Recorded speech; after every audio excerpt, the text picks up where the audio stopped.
Dicen que el silencio fue lo primero. Cuando terminó la guerra, España no celebró la victoria. Solo respiró, despacio, entre las ruinas. El aire olía a polvo y a miedo. Las iglesias reabrían sus puertas, las campanas volvían a sonar. Pero en las calles todavía flotaba el eco de los disparos. Nadie sabía qué decir, ni qué pensar. Había ganadores y vencidos, pero casi todos estaban cansados. En 1939, el país era un enorme paisaje de cicatrices, ciudades medio destruidas, pueblos sin jóvenes, familias separadas por la guerra o por el exilio. Los trenes llevaban soldados desmovilizados hacia hogares que ya no existían. Las mujeres esperaban noticias que nunca llegaban. Y los niños aprendían pronto a no hacer preguntas. El nuevo régimen prometía paz. Una paz dura, silenciosa, sin concesiones. España, una, grande y libre, decían los carteles, como si esas 3 palabras pudieran suturar las heridas. Pero debajo del lema, el país estaba dividido en 2. Los que podían hablar y los que no. Los vencedores tenían templos, cargos, uniformes. Los otros, solo silencio. En los primeros años de posguerra, el miedo era un habitante más de cada casa. La gente bajaba la voz al hablar de política, cerraba las ventanas antes de cenar, se persignaba antes de dormir. El recuerdo del frente seguía presente en cada conversación, pero se disfrazaba de prudencia. La consigna era simple: callar para sobrevivir. Las cárceles estaban llenas. Miles de presos políticos esperaban una sentencia o un perdón que rara vez llegaba. En las escuelas se reescribían los libros, se borraban los nombres incómodos, se enseñaba una historia nueva, una España sin contradicciones. La Iglesia recuperaba su poder como guía moral, y el Estado la elevaba a pilar del nuevo orden. Ser católico y obediente se convirtió en sinónimo de ser buen español. El pecado y la disidencia eran casi lo mismo. El hambre fue la otra gran sombra. Las cosechas no bastaban, las fábricas estaban vacías, el comercio internacional se había hundido. España quedó aislada, rodeada de un mundo que reconstruía Europa mientras ella se encerraba en su orgullo. El régimen llamó a eso autarquía, pero para el pueblo significaba colas, cartillas de racionamiento y mercado negro. El pan se medía, el azúcar se racionaba, y cada familia inventaba maneras de estirar los recursos. Había quien intercambiaba ropa por comida, o comida por favores. La supervivencia se convirtió en una forma de patriotismo. Mientras tanto, la propaganda mostraba otra imagen, la del orden, la disciplina, la recuperación. En el noticiario Nodo, Franco aparecía inaugurando presas, fábricas, colegios, mientras sonaba una marcha triunfal. La voz del locutor hablaba de prosperidad y fe, pero en las casas, la realidad era más modesta. Velas para alumbrarse, pan duro, y el miedo a decir lo que uno pensaba. Esa dualidad, entre la España oficial y la España real, se convertiría en la esencia de toda una época. En los pueblos, los símbolos del régimen estaban en todas partes. El retrato del caudillo en el ayuntamiento, el escudo con el águila en la escuela, el saludo obligatorio en los actos públicos. Las fiestas religiosas se mezclaban con las patrióticas. El 1 de abril, Día de la Victoria, se celebraba como una misa nacional. Y poco a poco, la memoria colectiva se fue moldeando al nuevo discurso. Que el sacrificio había sido necesario, que la sangre derramada había purificado a la patria. Los que habían luchado del otro lado guardaban silencio. Algunos lograron rehacer su vida, otros desaparecieron en el anonimato, trabajando la tierra o emigrando a la ciudad. Muchos cambiaron de nombre o de oficio para evitar sospechas. El pasado se escondía en los cajones, en las cartas quemadas, en los retratos arrancados de las paredes. España era un país que aprendió a olvidar para seguir vivo. Sin embargo, incluso en el silencio, había gestos de dignidad. Las madres enseñaban a sus hijos a ser prudentes, pero también justos. Los viejos contaban historias del pasado en voz baja, como si fueran leyendas. Y en cada pueblo, en cada barrio, había alguien que aún creía que el tiempo del miedo no duraría para siempre. El Estado controlaba todo: la información, la educación, la moral y el trabajo. Los periódicos repetían el mismo tono, las emisoras emitían los mismos himnos. El concepto de unidad se volvió una costumbre. No había espacio para el debate, solo para la adhesión. Y aunque muchos aceptaban el discurso oficial, otros simplemente fingían creerlo. El conformismo se convirtió en un refugio. A comienzos de los años 40, la Segunda Guerra Mundial puso a prueba al régimen. Franco mantuvo una neutralidad calculada, simpatizando con el eje pero evitando la ruina. España se convirtió en un país vigilante, desconfiado, con fronteras cerradas y esperanzas contenidas. La represión continuaba, pero también crecía la necesidad de estabilidad. El miedo seguía siendo la herramienta más eficaz. Y así nació la España de la posguerra. Disciplinada, católica, silenciosa. Una nación que se reconstruía a golpes de resignación y trabajo. Una sociedad donde la obediencia era virtud y la discreción, supervivencia. Durante años, los españoles aprendieron a mirar hacia adentro, a desconfiar del vecino, a ocultar sus ideas incluso a la familia. La guerra había terminado, pero el miedo no. En esa España, las emociones se dosificaban. El humor era un refugio, la ironía, una defensa. Los chistes circulaban en voz baja, las críticas se escondían en metáforas. Hablar demasiado podía costar caro, pero callar del todo era insoportable. Entre ambos extremos se movía la vida cotidiana. La posguerra no fue solo pobreza material, sino también emocional. Un país entero aprendiendo a controlar sus sentimientos, a medir cada gesto. El llanto era privado, la fe, pública, y en esa contradicción, entre la devoción y el miedo, se construyó una identidad compleja, que aún hoy resuena en la memoria colectiva. Dicen que el silencio fue lo primero, y durante mucho tiempo, fue también lo único. A mediados de los años 40, el país comenzó a respirar un poco mejor. No porque hubiera libertad, sino porque la rutina se impuso al miedo. El hambre seguía, pero ya no era nueva. Las cartillas de racionamiento marcaban el ritmo de la vida cotidiana. Una libreta, una firma, una esperanza. Las madres aprendían a hacer milagros con poco. Los niños se acostumbraban a colas que parecían no tener fin. En cada casa se escuchaba la misma frase: no te quejes, que al menos estamos vivos. Esa resignación se convirtió en costumbre. El régimen llamaba a la obediencia paz, y muchos la aceptaron como tal. En los pueblos, la presencia del Estado se sentía en cada esquina. El alcalde, el cura y el comandante de la Guardia Civil formaban una especie de trinidad terrenal: el poder civil, el espiritual y el militar. Entre los tres decidían casi todo. El cura bendecía, el alcalde aprobaba, el guardia vigilaba, y el pueblo callaba.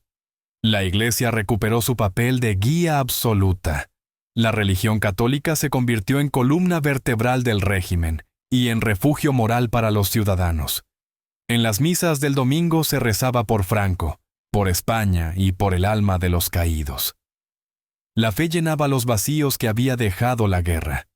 En las procesiones, los niños vestían de blanco, las mujeres cubrían su cabeza con mantillas, los hombres marchaban en silencio. La religiosidad se confundía con patriotismo. Las familias eran numerosas. La natalidad se consideraba un deber patriótico. En los carteles se leía: una familia fuerte, una nación fuerte. El Estado y la Iglesia coincidían. La mujer debía ser madre, esposa y guardiana del hogar. La sección femenina enseñaba a cocinar, coser y servir. Las revistas hablaban de virtudes domésticas, de recato, de fe. Ser buena esposa era servir sin preguntar, obedecer sin quejarse. y mantener la casa en orden mientras el marido trabajaba. En las ciudades, la vida seguía un compás previsible. A las 8, los obreros salían hacia las fábricas. A las 12, las campanas llamaban al Ángelus. Al anochecer, la radio transmitía los discursos del gobierno o los partes de noticias. La programación era breve y monótona. Himnos, boletines, comedias sin política. En cada hogar, un aparato de radio se convirtió en el centro del mundo, una ventana cuidadosamente vigilada por el Estado. La censura no descansaba. Todo pasaba por ella: periódicos, libros, canciones, teatro, cine. Un comité decidía lo que se podía ver, leer o escuchar. Las palabras libertad, revolución, democracia desaparecieron del vocabulario público. Los escritores aprendieron a hablar con metáforas, los cineastas a sugerir sin mostrar. Muchos artistas se exiliaron, otros se adaptaron para sobrevivir. El arte se volvió prudente, la prensa obediente. Y sin embargo, en esa calma vigilada, la vida encontraba pequeños espacios de autenticidad. En las barberías se comentaban rumores, en los cafés se susurraban noticias, en las casas se escuchaban emisoras extranjeras en secreto. Algunos captaban Radio París o la BBC, buscando una voz distinta, una versión alternativa del mundo. Era un acto peligroso, pero también una forma de libertad interior. La educación fue una herramienta decisiva. Desde los primeros años de escuela, los niños crecían dentro de una disciplina casi militar. Uniformes, himnos, rezos. Se les enseñaba historia reciente como una epopeya moral. Franco, salvador de la patria, el enemigo, destructor del orden. Cada lección terminaba con una consigna: amar a España, servir a Dios, obedecer la autoridad. El pensamiento crítico no estaba prohibido, simplemente no existía. En las aulas rurales, el maestro era figura de respeto absoluto. Algunos enseñaban con honestidad y cariño. Otros repetían el dogma del régimen sin cuestionarlo. Los libros hablaban de héroes y mártires, de glorias imperiales y enemigos internos. La geografía mostraba un mapa sin fronteras mentales. España como corazón del mundo, unida, eterna. Los niños aprendían a dibujar la bandera antes que a escribir su nombre completo. El control se extendía también a la moral. Los bailes eran vigilados. Las parejas debían mantener distancia. La ropa tenía reglas no escritas. La Guardia Civil patrullaba las calles y en los pueblos. Anotaba los nombres de quienes parecían demasiado alegres. La decencia era una obligación. El Estado velaba por las costumbres y la Iglesia por las almas. Entre ambos, la sociedad se mantenía en equilibrio. Pero no todo era represión. Muchos recordaban esa época como un tiempo de orden, de estabilidad. En comparación con los años del hambre, los 50 parecían un respiro. Se construyeron carreteras, escuelas, viviendas sociales. Surgieron nuevas fábricas, nuevos empleos. Las familias empezaron a comprar lo que antes solo soñaban: un reloj, una bicicleta, una radio, un abrigo para el invierno. El progreso llegaba lentamente, pero llegaba. Las fiestas locales, los toros, el fútbol y el cine se convirtieron en válvulas de escape. El país necesitaba distracciones y el régimen lo sabía. En el estadio la gente gritaba sin miedo. En el cine, reía o lloraba sin consecuencias. Las películas mostraban un país alegre, trabajador, católico. Los noticiarios Nodo, proyectados antes de cada función, repetían el mismo mensaje: España crece, España sonríe, España avanza. La propaganda era eficaz, convertía la rutina en orgullo. En los barrios obreros, la solidaridad sustituía a la política. Los vecinos se ayudaban en silencio. Un poco de pan, un consejo, un préstamo sin interés. Nadie hablaba de ideología, pero todos entendían el valor de la comunidad. Era una España donde la fraternidad sobrevivía disfrazada de discreción. En ausencia de libertad, la bondad se practicaba en secreto. La emigración comenzó a cambiar el paisaje humano. Muchos jóvenes abandonaron el campo para buscar trabajo en la ciudad. Otros, los más valientes, cruzaron la frontera hacia Francia, Alemania o Suiza. Enviaban cartas y dinero a sus familias, contando historias de un mundo distinto, más libre, más moderno. En los pueblos se hablaba de ellos como si fueran aventureros. Los que se quedaban seguían creyendo que el sacrificio era virtud y que algún día llegaría su recompensa. Durante esos años, la figura de Franco se consolidó como presencia casi sagrada. No solo era el jefe del Estado, era el padre simbólico de la nación. Su imagen colgaba en las escuelas, en los ayuntamientos, en las oficinas. Cada discurso suyo era retransmitido por radio, cada visita a una ciudad, recibida con aplausos obligatorios. Para muchos, su voz era la única autoridad conocida. Para otros, una sombra inevitable. A finales de los 50, algo empezó a cambiar. La economía mostraba señales de agotamiento. La autarquía se hacía insostenible. Los ministros tecnócratas hablaban de apertura, de desarrollo. Pero en las calles, la gente apenas lo notaba. La calma seguía. El miedo seguía. El país vivía en un equilibrio frágil entre la obediencia y el deseo de respirar un poco más. El aislamiento internacional comenzaba a ceder.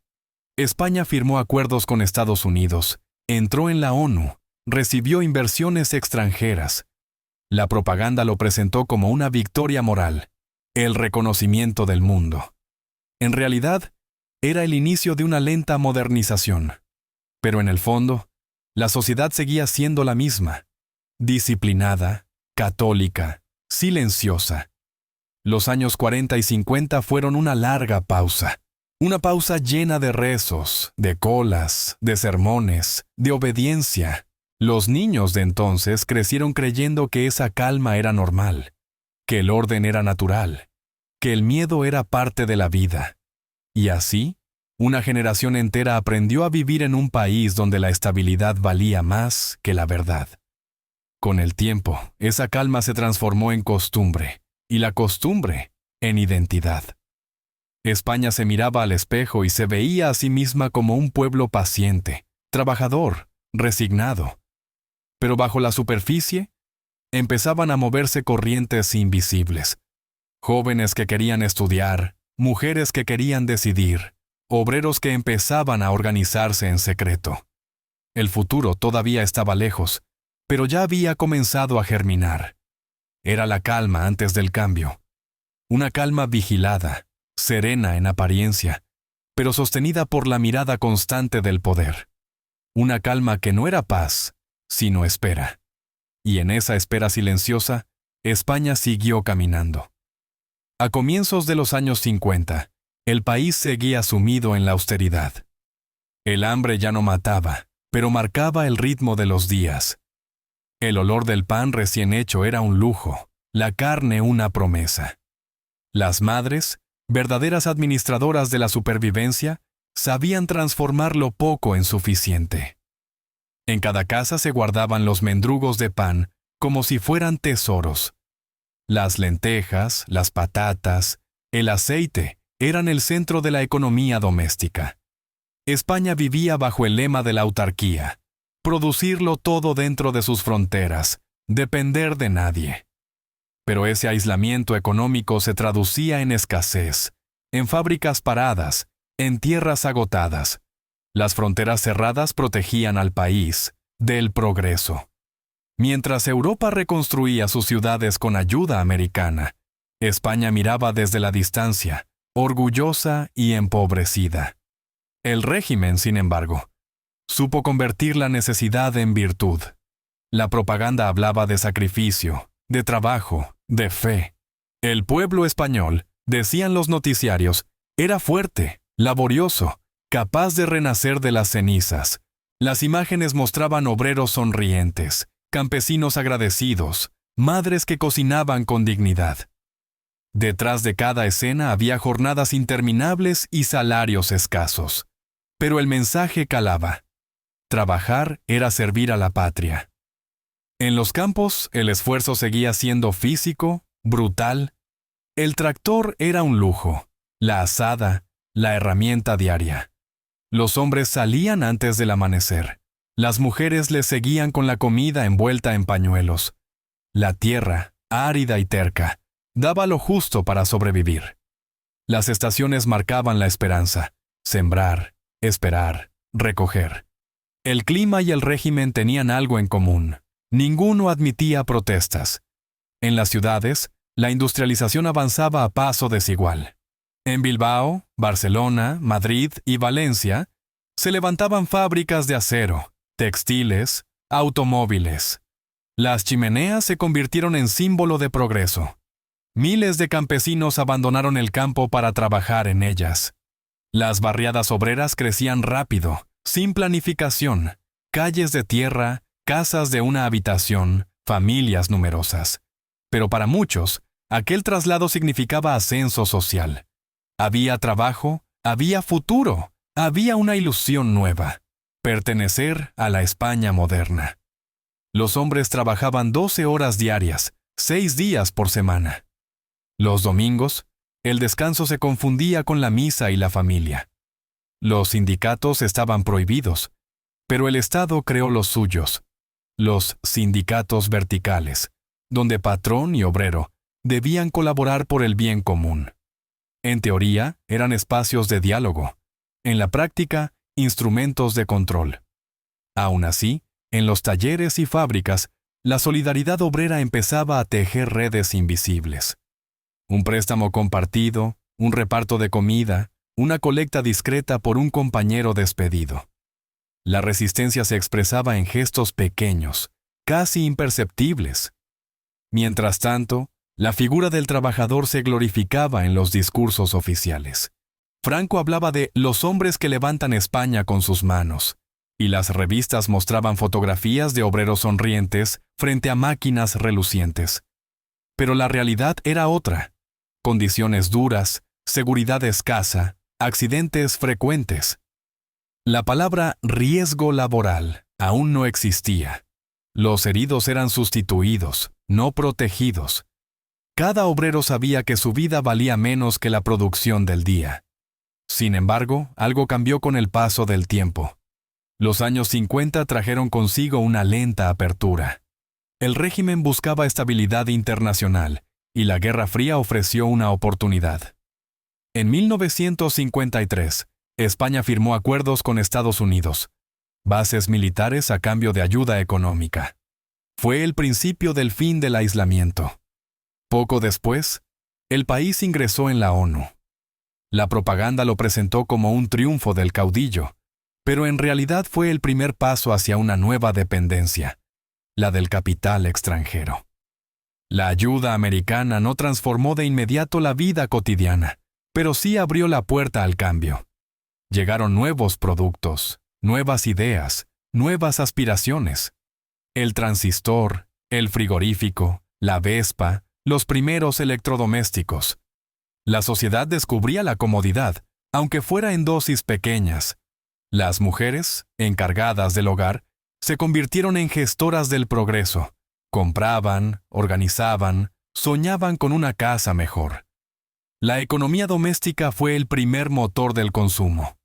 A finales de la década, el país se enfrentaba a un dilema: seguir encerrado o abrirse al mundo.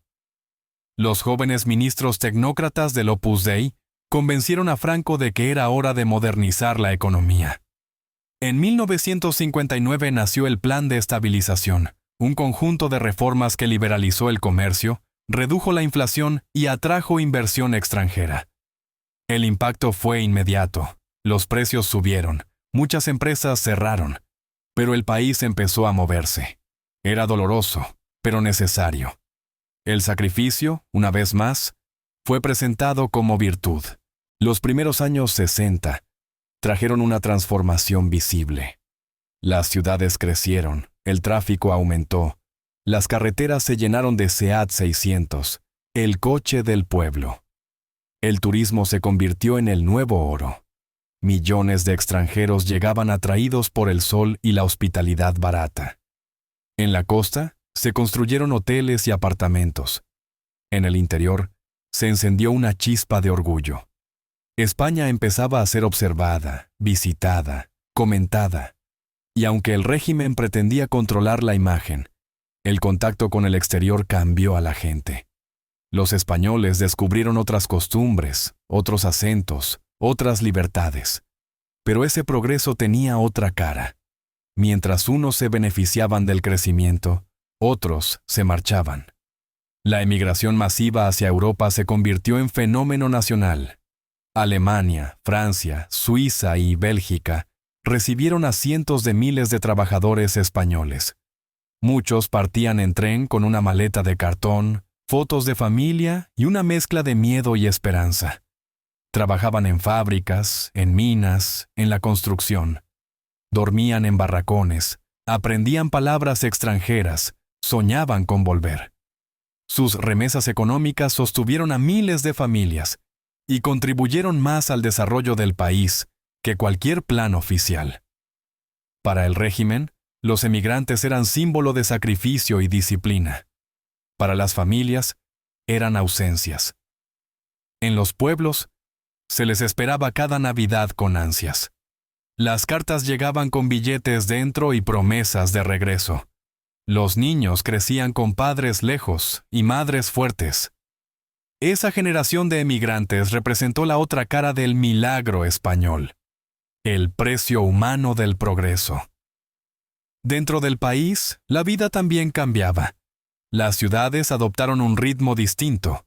Las fábricas ofrecían empleo estable. Los comercios se llenaban de productos nuevos. Los cines proyectaban películas extranjeras. El idioma inglés comenzó a colarse en los anuncios. La modernidad se volvía aspiración. En los hogares, la televisión se convirtió en testigo silencioso de los tiempos nuevos. Mostraba un país optimista, ordenado, alegre. Pero detrás de esa sonrisa televisiva, seguían existiendo las mismas reglas: obediencia, censura, control. Los jóvenes, sin embargo, ya no eran los mismos. Habían crecido sin conocer la guerra, sin sentir la derrota, y con un horizonte más amplio. La universidad, aunque vigilada, se convertía en un espacio de pensamiento.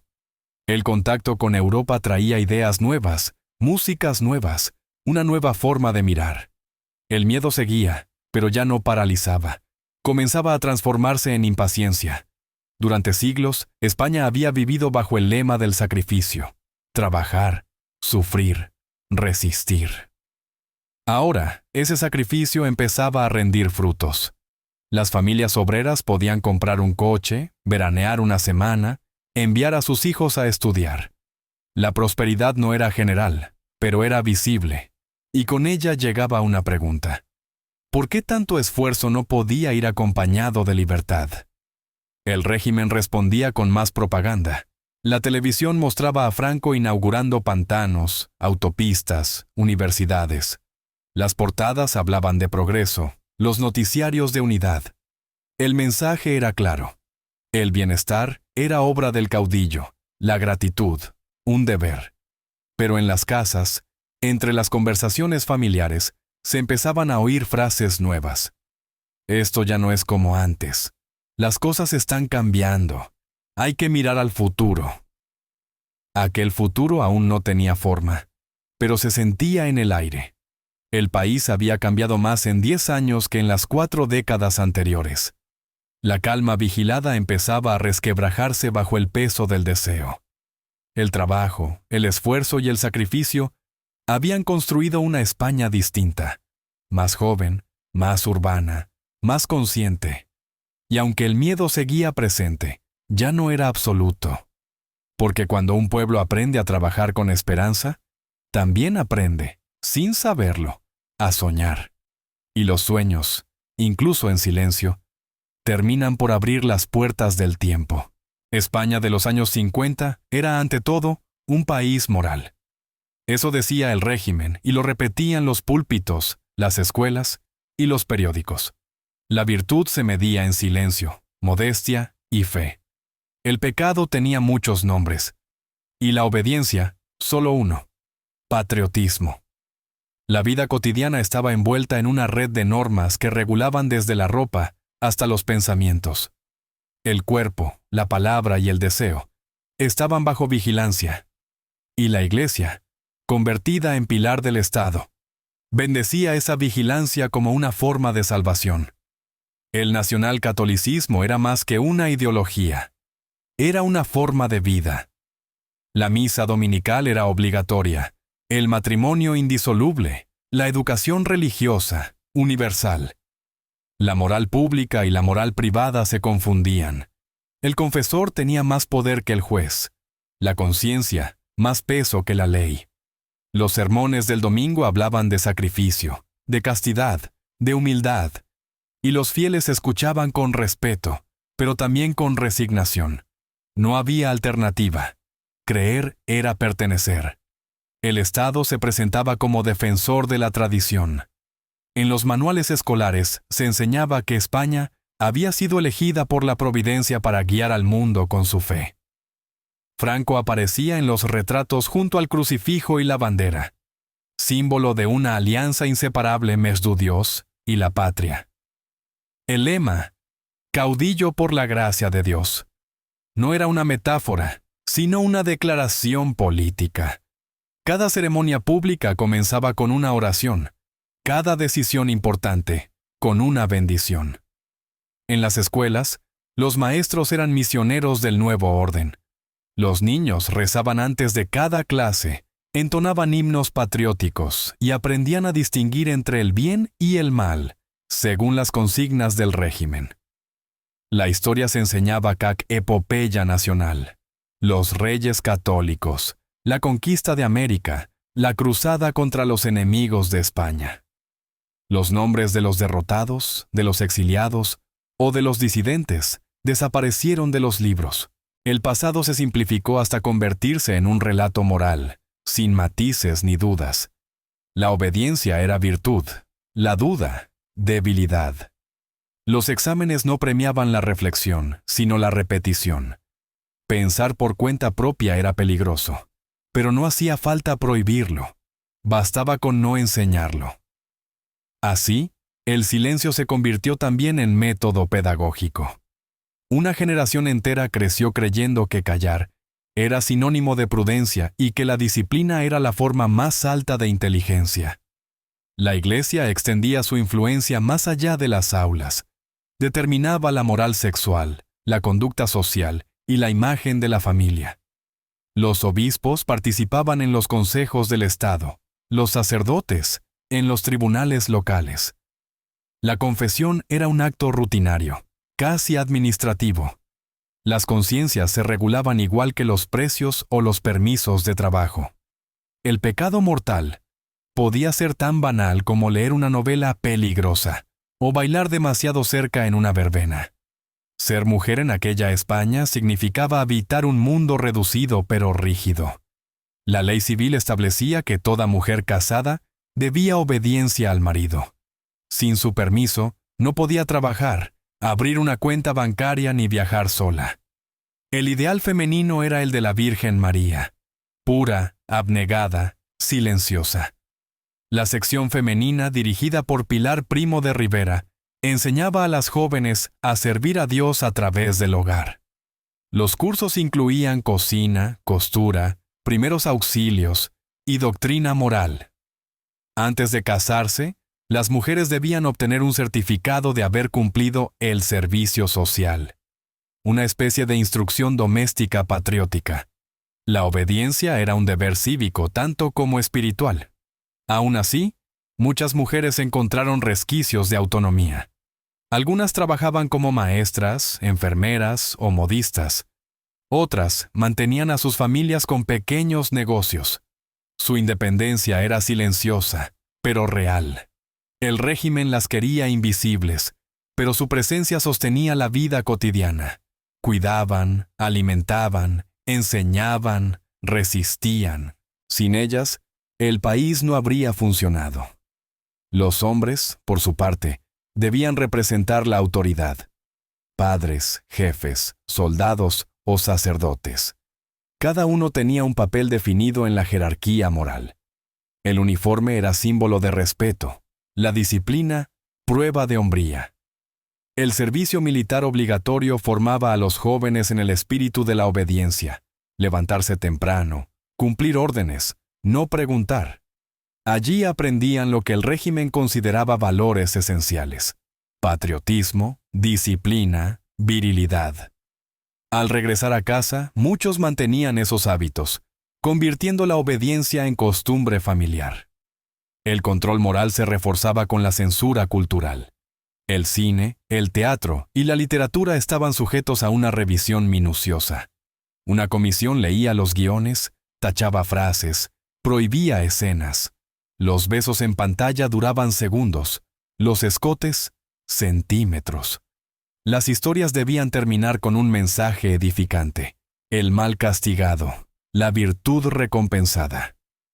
El espectador se acostumbró a leer entre líneas, a buscar el subtexto oculto en las películas extranjeras o en las novelas que circulaban de mano en mano. La imaginación se volvió una forma de resistencia. En la vida privada, la moral era también una frontera. El divorcio estaba prohibido, la anticoncepción perseguida, el adulterio castigado. Los jóvenes que se enamoraban sin permiso social lo hacían en secreto, en paseos vigilados, en cartas escritas con cuidado. El amor era discreto, la pasión sospechosa. El Estado quería ciudadanos virtuosos, no individuos libres. Y sin embargo, el deseo, como el agua, encontraba siempre una grieta por donde filtrarse. La religión ofrecía consuelo, pero también miedo. El infierno era una amenaza tan real como la cárcel. Las confesiones se llenaban de culpas pequeñas y de silencios grandes. Los pecados cotidianos, mentir, desear, dudar, eran parte del ciclo moral. El perdón era frecuente, pero la liberación, rara. La fe y el temor caminaban de la mano, igual que el poder y la obediencia. En los pueblos pequeños, la vida giraba en torno a la iglesia y la plaza. Las campanas marcaban las horas, las procesiones, los días santos. El cura conocía a cada familia, sus virtudes y sus defectos. Los sermones servían para recordar lo que se podía y lo que no. La religión no era una opción, era el aire que se respiraba. Y aunque muchos creían sinceramente, otros practicaban por costumbre o por prudencia. La fe era también una forma de protección. El Estado, la Iglesia y la familia formaban un triángulo inseparable. Cada uno reforzaba al otro. El Estado garantizaba la moral católica, la Iglesia legitimaba al Estado. La familia reproducía el orden en el hogar. Esa estructura dio estabilidad, pero también inmovilidad. La sociedad se volvió vertical, arriba, la autoridad, abajo, la obediencia. Entre ambas, un espacio de resignación y fe. Sin embargo, bajo esa aparente unanimidad, empezaban a surgir fisuras. Algunos sacerdotes jóvenes, influenciados por las corrientes europeas, hablaban de justicia social, de dignidad, de pobreza. Algunos maestros intentaban enseñar a pensar, discretamente. Algunas mujeres comenzaron a escribir, a opinar, a pedir derechos. No eran muchos, pero sus voces resonaban como un eco débil en el silencio. El régimen no los veía como amenaza, todavía, pero la semilla del cambio estaba plantada. A finales de los 50, España parecía inmóvil, pero no lo estaba. Las iglesias seguían llenas, los desfiles eran multitudinarios, los himnos, los mismos. Pero en los márgenes, en las casas, en las conversaciones, se respiraba algo distinto, una mezcla de cansancio y curiosidad. El país seguía siendo devoto, obediente, disciplinado, pero empezaba a mirar hacia el mundo exterior. La fe seguía, pero la obediencia comenzaba a flaquear. Durante más de 2 décadas, el régimen había construido su poder sobre 3 pilares: fe, patria y obediencia. Esa trinidad mantuvo la calma y el orden. Pero el tiempo, inevitablemente, comenzó a desgastar la certeza. Las nuevas generaciones ya no temían tanto al pecado como a la monotonía. Querían algo más que seguridad. Querían vivir. Y aunque todavía lo ignoraban, el deseo de vivir sería, poco a poco, más fuerte que el miedo a pecar. Los años 60 comenzaron con un sonido nuevo, el del motor. Coches pequeños, ruidosos, avanzando por carreteras recién asfaltadas. El Seat 600 se convirtió en símbolo de un sueño posible, el de la movilidad, el progreso, la modernidad. Por primera vez, las familias españolas podían viajar, aunque fuera solo hasta la costa o la montaña más cercana.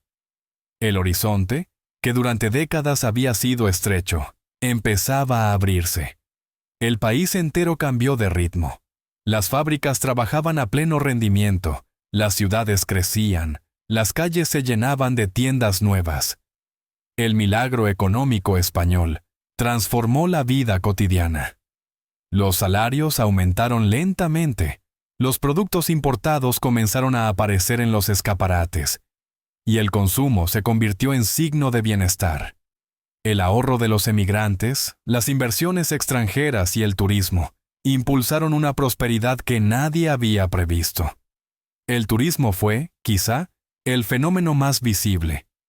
A lo largo de las costas mediterráneas, los pueblos pesqueros se convirtieron en destinos internacionales. Benidorm, Torremolinos, Lloret de Mar. Nombres que resonaban con sol, playa y libertad. Millones de europeos llegaban con sus cámaras, sus bikinis y su despreocupación. Traían otra forma de vivir, de vestir, de comportarse. Para los españoles, era como asomarse a otro mundo, más luminoso, más libre.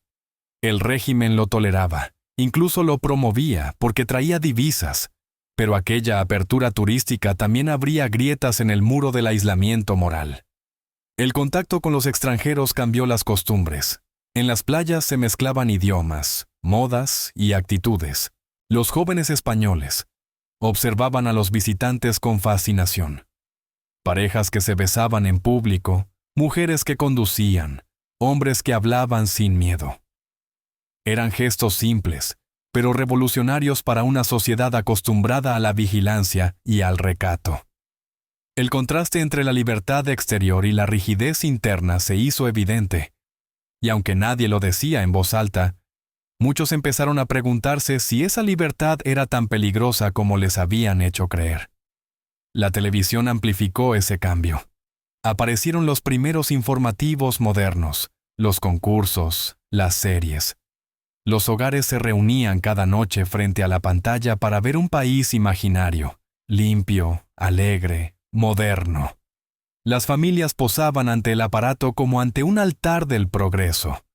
Las imágenes en blanco y negro traían el eco de una vida distinta, incluso si era una ilusión.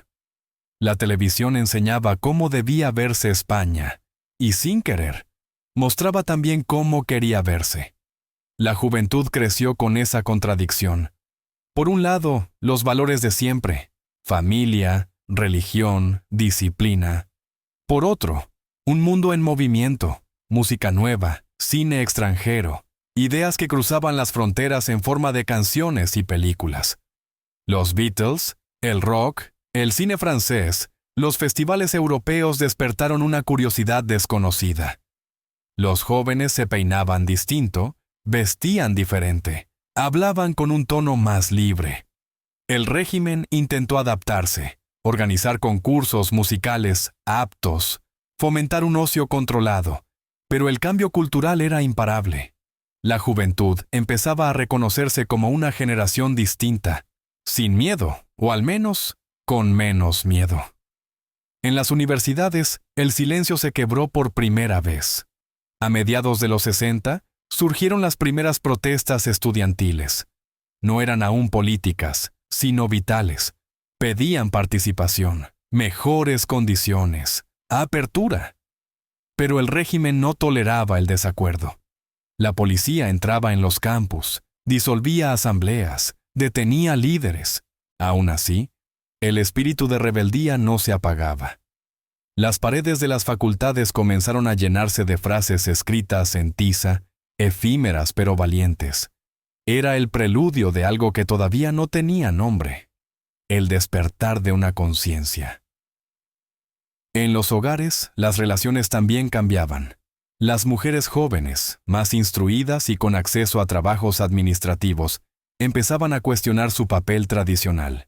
La televisión y las revistas mostraban modelos femeninos distintos: actrices, cantantes, presentadoras.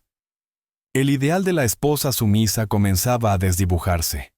Las madres seguían educando en el respeto y la prudencia, pero las hijas soñaban con algo más. No se trataba de una revolución abierta, sino de una transformación silenciosa, doméstica, que nacía en el interior de cada familia. El progreso material también transformó la vida cotidiana. Las casas se llenaron de electrodomésticos, frigoríficos, lavadoras, radios, televisores. La electricidad llegaba a casi todos los pueblos. El agua corriente dejaba de ser un lujo. El confort cambió la percepción del tiempo. Había más horas para el ocio, más espacio para pensar. Por primera vez en décadas, la gente tenía un pequeño margen de elección: qué comprar, qué ver, dónde ir de vacaciones. La libertad de consumo se convirtió en sustituto temporal de la libertad política. El régimen se adaptaba con astucia. Mientras el país se modernizaba, la propaganda insistía en que todo era gracias al caudillo. Los noticiarios mostraban fábricas nuevas, pantanos inaugurados, turistas felices. El mensaje era claro: España prospera porque está unida. Y en cierto modo, muchos lo creyeron. Después de tantos años de escasez, el bienestar parecía una recompensa justa. Había miedo a perderlo, y ese miedo seguía siendo la mejor herramienta de control. Pero la sociedad había cambiado. El miedo ya no era absoluto. El silencio ya no era total. Las conversaciones empezaron a alejarse de la política, sí, pero también a ignorarla. La gente hablaba de trabajo, de vacaciones, de televisión, de fútbol. El régimen seguía allí, pero cada vez ocupaba menos espacio en la mente colectiva. Era como una presencia lejana, respetada por costumbre más que por convicción. La obediencia se transformó en indiferencia. Y la indiferencia, aunque no era rebeldía, era el principio de la libertad. En el arte y la cultura, algunos se atrevieron a ir más lejos. Directores comenzaron a retratar la sociedad española con ironía y crítica velada. Sus películas pasaban la censura porque hablaban de personas, no de política. Pero el público entendía los dobles sentidos. En la literatura, poetas y novelistas exploraban los límites de lo permitido, contando la realidad a través de metáforas. El arte se convirtió en refugio para las verdades que no podían decirse en voz alta. Las revistas juveniles, los discos importados, las emisoras de radio extranjeras, todo contribuía a un cambio de mentalidad. Las fronteras seguían en el mapa, pero ya no en la mente. Los jóvenes soñaban con París, Londres, Roma. Algunos viajaban como turistas, otros como emigrantes. Todos regresaban con una mirada distinta. Traían el sabor de la libertad, aunque aún no supieran cómo usarlo. Hacia finales de los 60, el régimen intentó renovarse. Franco, envejecido pero aún poderoso, nombró sucesores, reorganizó el gobierno, habló de apertura. Pero el tiempo ya no obedecía. Las nuevas generaciones crecían más rápido que las viejas estructuras. La televisión mostraba el hombre en la luna, las protestas en París, la música de Woodstock. España no participaba, pero observaba. Y mirar era ya una forma de cambio.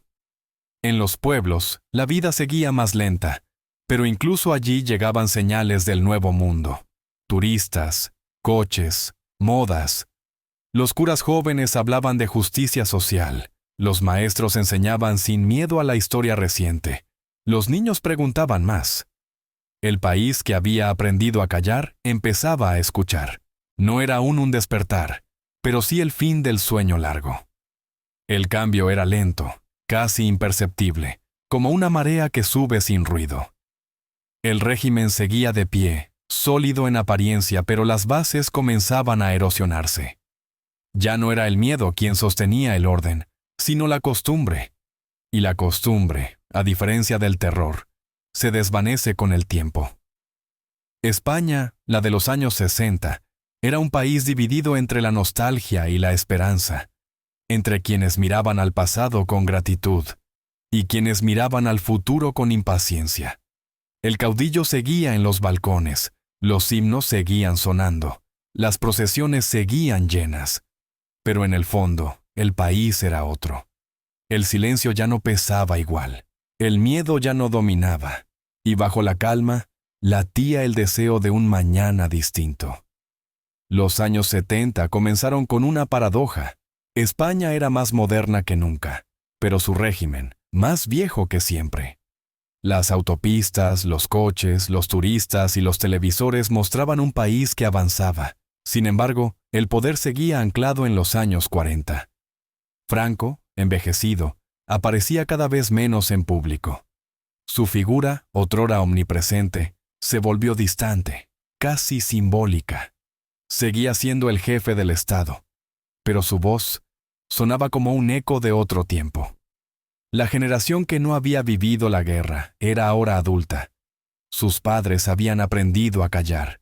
Ellos, a disimular. Eran los hijos de la calma y los nietos del miedo, pero llevaban dentro otra mirada. Estudiaron en universidades masificadas, trabajaban en fábricas que producían para Europa, escuchaban música británica, leían prensa extranjera. Sabían que el mundo cambiaba y que España, tarde o temprano, tendría que hacerlo también. El país vivía una contradicción. La economía crecía, el consumo se multiplicaba, las ciudades brillaban con neones y anuncios. Pero en los despachos, la censura seguía revisando artículos y la policía vigilando reuniones. Era una libertad controlada, una modernidad sin democracia. Los jóvenes querían vivir, viajar, amar, decidir. El régimen ofrecía estabilidad, pero ya nadie la necesitaba con tanto fervor. La calma se había convertido en aburrimiento. En las fábricas y universidades comenzaron las huelgas. Los trabajadores reclamaban derechos, los estudiantes, libertad.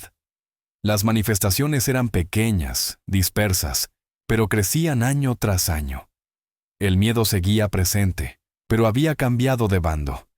Ya no estaba en las calles, sino en los despachos del poder. Los periódicos extranjeros hablaban de una España que despierta, y el régimen respondía con detenciones, con censura, con discursos sobre el orden. Pero el tiempo de la obediencia ciega se agotaba.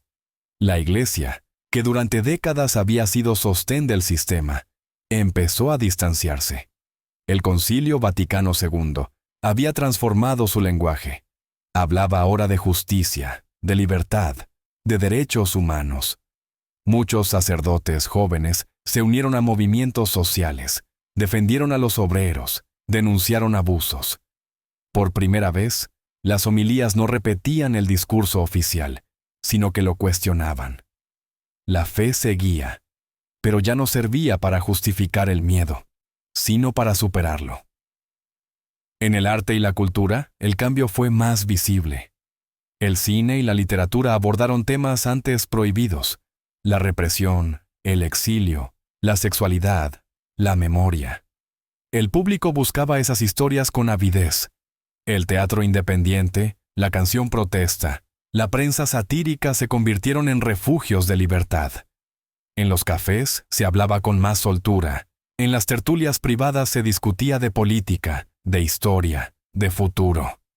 Era un despertar discreto pero firme. Una recuperación de la palabra después de décadas de silencio. La figura de Franco, mientras tanto, se volvía cada vez más frágil. Su salud se deterioraba y el régimen funcionaba por inercia. Los ministros tecnócratas gestionaban la economía. Los viejos falangistas intentaban conservar la ideología. El pueblo, simplemente, seguía su vida.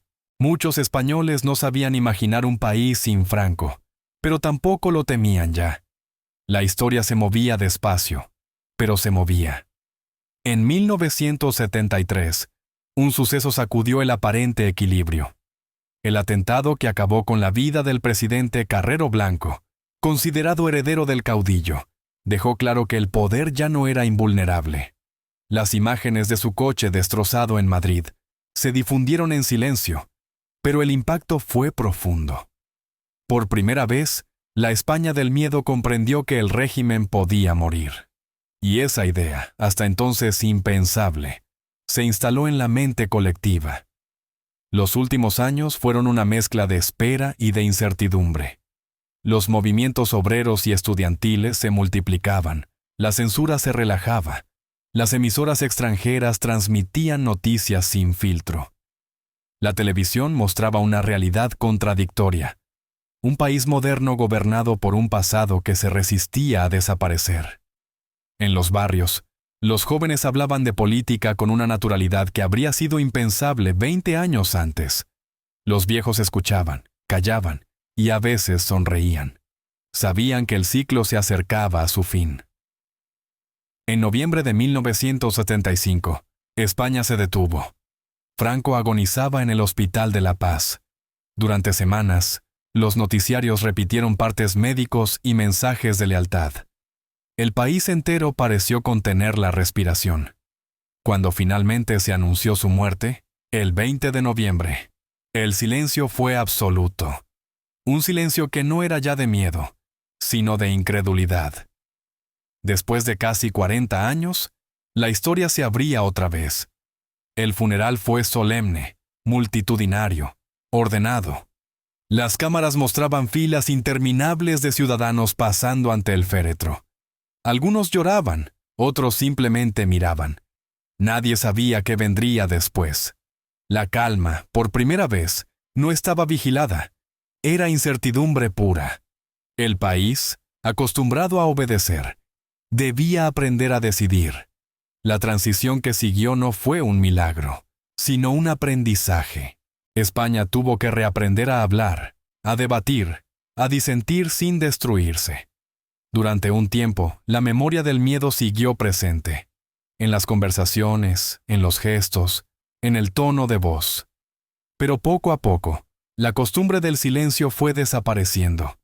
El país redescubrió la pluralidad, la diferencia, la duda, y con ellas, la libertad. Mirando atrás, muchos se preguntaron cómo habían podido vivir tanto tiempo entre la calma y el miedo. La respuesta era compleja, porque el miedo, cuando se comparte, se convierte en hábito, y la calma, cuando se prolonga, parece paz. El régimen había sabido combinar ambos con maestría, ofreciendo estabilidad a cambio de obediencia. Pero ninguna calma es eterna, y ningún miedo resiste al paso del tiempo. Los que crecieron bajo el franquismo recordaban una España gris y ordenada, donde todo parecía en su sitio.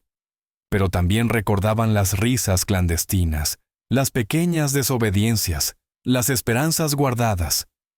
Detrás de la fachada de uniformidad había un país real, humano, lleno de matices.